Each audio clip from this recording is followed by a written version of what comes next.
Of the board, faculty, distinguished guests, parents, and most importantly, seniors.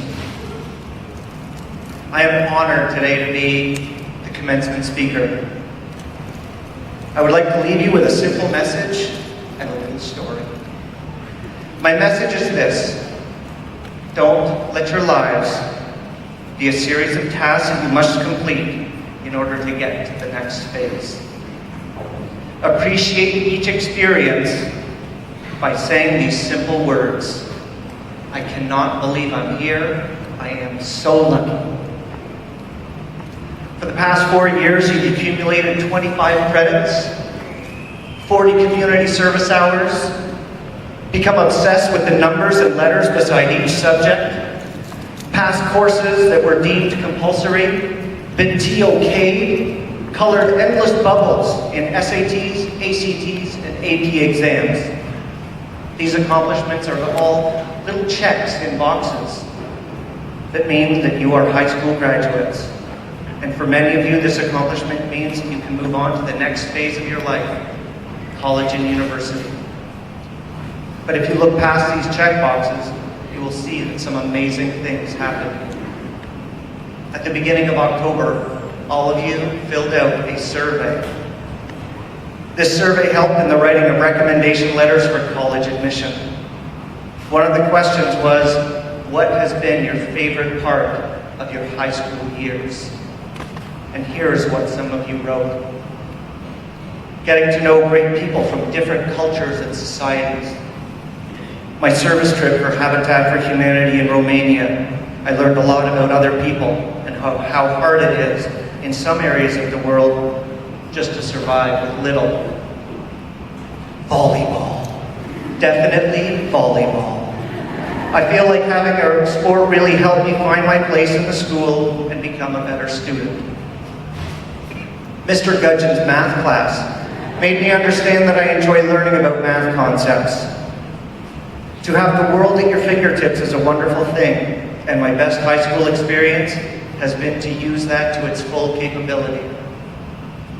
High school has allowed me to be an athlete, an honor student, with the love for literature, humanities, and an artist with the passion for the arts.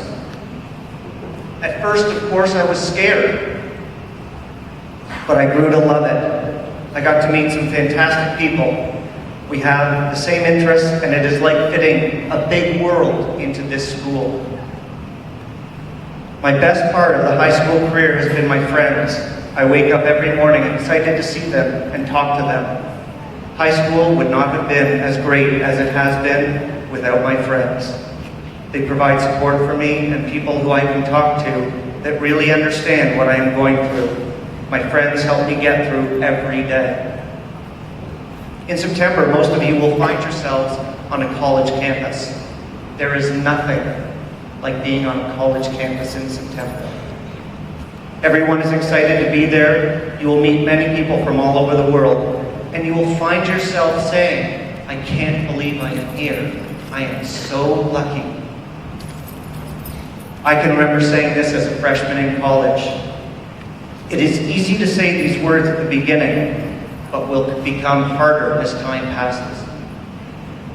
My hope is that this saying in your head lasts a long time throughout your college experience. Every so often, please take a walk and reflect and do a mental status update and say, I can't believe I am here. I am so lucky. 2 years ago, I left the comfort of teaching in Canada. I had lived in my beautiful country for 41 years, had taught in the same school district for 12 years. Needless to say, the move to Doha was a shock to my system. Yet for the first few months I was here, as I met world-class faculty and worked with amazing students, I found myself saying, I can't believe I'm here. I am so lucky. Even now, 2 years later, as I watch the opening ceremonies of International Week, as I watch amazing sporting events on our campus, as I attend prom with camels and falcons, and as I watch Kaswini lead the seniors in a dance outside the dining hall,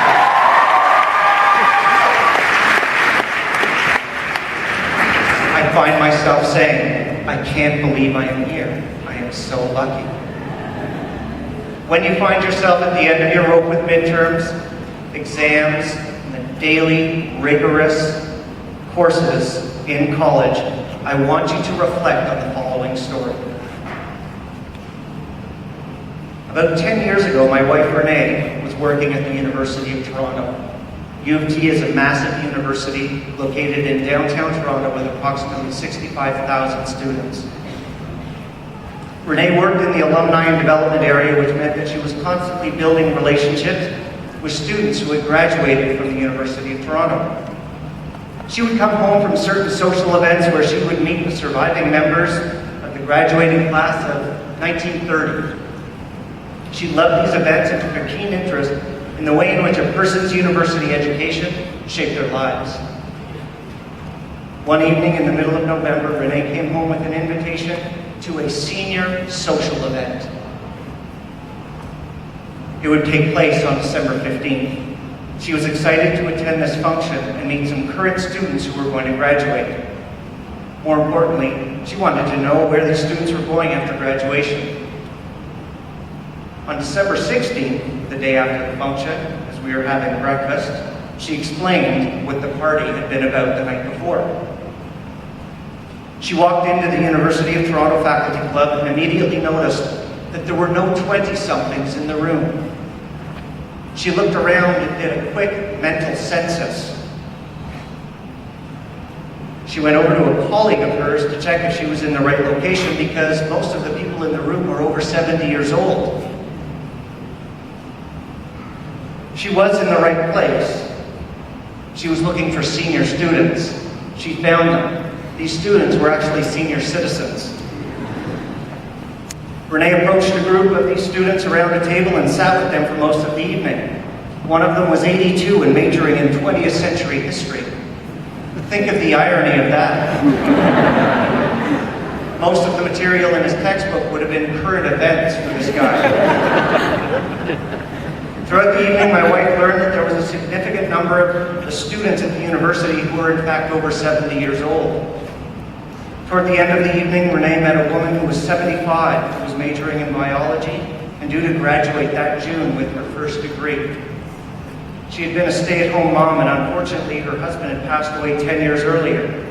She decided that she had always wanted a university degree and made up her mind that her area of interest was biology. All of these incredible people were pursuing degrees, not to get jobs, not to get to the next level of education, but because they loved the experience of learning. The simple fact of learning new information created happiness within them. It is my hope that as you go off to university, your years are filled with this sense of enjoyment for the learning that will go on. I can't believe I'm here. I'm so lucky. Thank you.